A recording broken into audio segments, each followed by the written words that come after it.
ಅಪಾರ ಜ್ಞಾನ. ಆದರೆ ಒಂದು ತಪ್ಪು ಆಸೆ, ಒಂದು ತಪ್ಪು ನಿರ್ಧಾರ ಅವನ ಸಂಪೂರ್ಣ ಸಾಮ್ರಾಜ್ಯವನ್ನೇ ನಾಶ ಮಾಡಿತು. ಆ ರಾಜ ಯಾರು? ಅವನು ಮಾಡಿದ ತಪ್ಪೇನು? ಇಂದು ನಾವು ವಾಲ್ಮೀಕಿ ರಾಮಾಯಣದ ಒಂದು ಅದ್ಭುತ ಶ್ಲೋಕದ ಮೂಲಕ ತಿಳಿದುಕೊಳ್ಳೋಣ. ಈ ಶ್ಲೋಕವನ್ನು ಕೇಳಿದಾಗ ಸಾಮಾನ್ಯವಾಗಿ ಒಂದು ಪ್ರಶ್ನೆ ಮೂಡುತ್ತದೆ. ಯಾಕೆ ವಾಲ್ಮೀಕಿ ಮಹರ್ಷಿಗಳು ಈ ಮಾತನ್ನು ಹೇಳಬೇಕಾಯಿತು? ಅದರ ಹಿಂದೆ ಒಂದು ಭಯಾನಕ ಘಟನೆ ಇದೆ. ಒಬ್ಬ ರಾಜನು ತನ್ನ ರಾಜ್ಯವನ್ನು ಕಳೆದುಕೊಂಡನು, ತನ್ನ ಕುಟುಂಬವನ್ನು ಕಳೆದುಕೊಂಡನು, ತನ್ನ ಪ್ರಾಣವನ್ನು ಕಳೆದುಕೊಂಡನು. ಕಾರಣ ಅವನಿಗೆ ದುರಾಸೆ. ಆ ರಾಜ ಬೇರೆ ಯಾರೂ ಅಲ್ಲ, ಲಂಕಾಧಿಪತಿ ರಾವಣ. ರಾವಣನು ಜ್ಞಾನಿಯಾಗಿದ್ದ, ವೇದಗಳನ್ನು ತಿಳಿದಿದ್ದ, ಅಪಾರ ಶಕ್ತಿಯನ್ನು ಹೊಂದಿದ್ದ. ಆದರೆ ತನ್ನ ಆಸೆಯನ್ನು ನಿಯಂತ್ರಿಸಲು ವಿಫಲನಾದ. ಇನ್ನೊಬ್ಬರ ಪತ್ನಿಯಾದ ಸೀತಾಮಾತೆಯ ಮೇಲೆ ಕೆಟ್ಟ ದೃಷ್ಟಿ ಇಟ್ಟನು.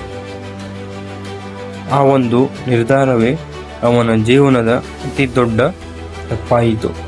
ವಾಲ್ಮೀಕಿ ಮಹರ್ಷಿಗಳು ಈ ಶ್ಲೋಕದಲ್ಲಿ ಹೇಳುವುದು, ಬುದ್ಧಿವಂತನು ತಾನೇ ಇತರರನ್ನು ಟೀಕಿಸುವ ಕೆಲಸವನ್ನು ಎಂದಿಗೂ ಮಾಡಬಾರದು.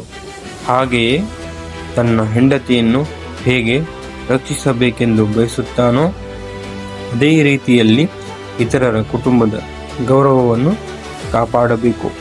ಇದು ಕೇವಲ ಮಹಿಳೆಯರ ಬಗ್ಗೆ ಮಾತ್ರವಲ್ಲ, ಇದು ಗೌರವದ ಬಗ್ಗೆ, ಮರ್ಯಾದೆಯ ಬಗ್ಗೆ, ಧರ್ಮದ ಬಗ್ಗೆ. ಒಮ್ಮೆ ಯೋಚಿಸಿ, ನಮ್ಮ ಕುಟುಂಬದ ಗೌರವವನ್ನು ಯಾರಾದರೂ ಹಾಳು ಮಾಡಲು ಪ್ರಯತ್ನಿಸಿದರೆ ನಮಗೆ ಹೇಗಾಗುತ್ತದೆ? ನಾವು ಕೋಪಗೊಳ್ಳುತ್ತೇವೆ, ದುಃಖಪಡುತ್ತೇವೆ. ಅದೇ ಭಾವನೆ ಇತರರಿಗೂ ಇರುತ್ತದೆ. ಇದೇ ಈ ಶ್ಲೋಕದ ಆಳವಾದ ಸಂದೇಶ. ನಮಗೆ ಇಷ್ಟವಿಲ್ಲದ ಕೆಲಸವನ್ನು ಇತರರ ಮೇಲೆ ಮಾಡಬಾರದು. ಈ ಒಂದು ನಿಯಮವನ್ನು ಪಾಲಿಸಿದರೆ ಅನೇಕ ಸಮಸ್ಯೆಗಳು ಸ್ವತಃ ದೂರವಾಗುತ್ತವೆ. ರಾವಣನನ್ನು ನಾಶ ಮಾಡಿದ್ದದ್ದು ರಾಮನ ಬಾಣಗಳಲ್ಲ, ಅವನ ಸ್ವಂತ ಅಧರ್ಮ, ಅವನ ನಿಯಂತ್ರಣವಿಲ್ಲದ ಆಸೆ. ಆದ್ದರಿಂದ ವಾಲ್ಮೀಕಿ ಮಹರ್ಷಿಗಳು ನಮಗೆ ಎಚ್ಚರಿಕೆ ನೀಡುತ್ತಾರೆ. ನಿಮಗೆ ಹೇಗೆ ಗೌರವ ಬೇಕೋ ಇತರರಿಗೂ ಇದೇ ಗೌರವ ನೀಡಿ. ಇದೇ ಧರ್ಮ, ಇದೇ ನಿಜವಾದ ಸಂಸ್ಕಾರ, ಇದೇ ಮಹಾನ್ ಜೀವನದ ಮಾರ್ಗ.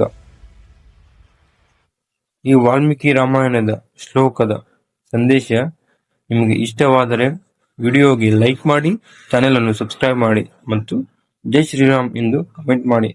ಮುಂದಿನ ವಿಡಿಯೋದಲ್ಲಿ ಮತ್ತೊಂದು ಅದ್ಭುತ ವಾಲ್ಮೀಕಿ ಶ್ಲೋಕದ ರಹಸ್ಯದ